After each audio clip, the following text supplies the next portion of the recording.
Qu'est-ce que la zoothérapie? La zoothérapie, c'est le fait d'utiliser un animal pour aider un être humain à se sentir mieux. Donc en les mettant en contact, il y a des choses qui se passent et ça permet à la personne d'aller mieux.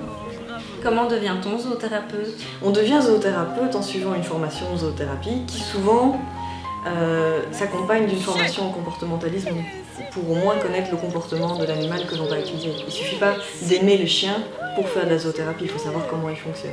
Et donc on va se former sur la connaissance de l'animal et la connaissance de l'humain et du lien entre les deux. À qui s'adresse la zoothérapie? À tout le monde.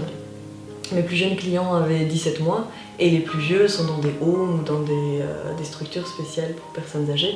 Et entre les deux, on peut trouver n'importe qui, des personnes qui sont en burn-out, qui manquent de confiance en eux, des personnes qui ont des handicaps physiques ou mentaux, des personnes qui souffrent d'autisme. Ça va dans toutes les directions parce qu'en fait, à partir du moment où on a un intérêt pour l'animal, il peut nous aider.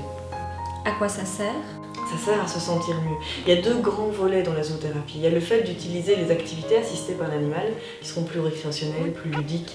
On va faire ça par exemple dans des homes ou dans des stages avec des enfants, où ce sera plus le contact et l'aspect maternant qui sera développé. Et puis il y a tout le côté coaching et thérapie assistée par l'animal, où là en fait le chien est vraiment un moteur pour prendre sa place dans la société. À un moment, vous n'avez même plus besoin de la laisse. C'est pas la laisse qui fait que le chien reste. Oui, chouchou. D'ailleurs, la laisse, elle sert à rien. C'est pas la laisse qui sert. Comment ça se passe? Comment ça marche sur les personnes? Donc la personne se fixe un objectif, par exemple avoir confiance en elle ou avoir plus confiance en elle.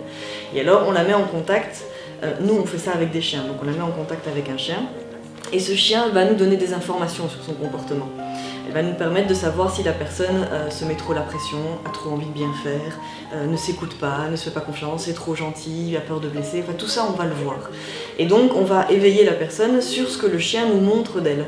Et comme le chien est un animal qui est très positif et qui est bienveillant, donc du coup la personne elle va se sentir dans un cadre sécurisé qui lui permettra de mieux s'écouter et de plus se mettre au centre du processus.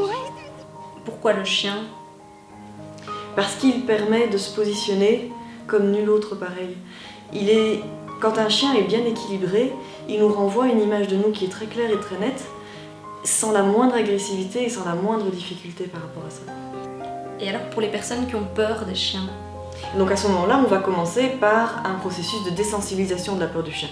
C'est-à-dire qu'on va progressivement amener la personne à côtoyer des chiens, sécurisés évidemment, mais en se mettant elle-même dans le rôle le plus important et en n'oubliant pas qu'elle a une place. Souvent, les gens qui ont peur du chien oublient leur place. Et donc le processus à ce moment-là sera de leur donner leur pleine place. Donc 0, tout va bien, et 10, c'est pire que tout.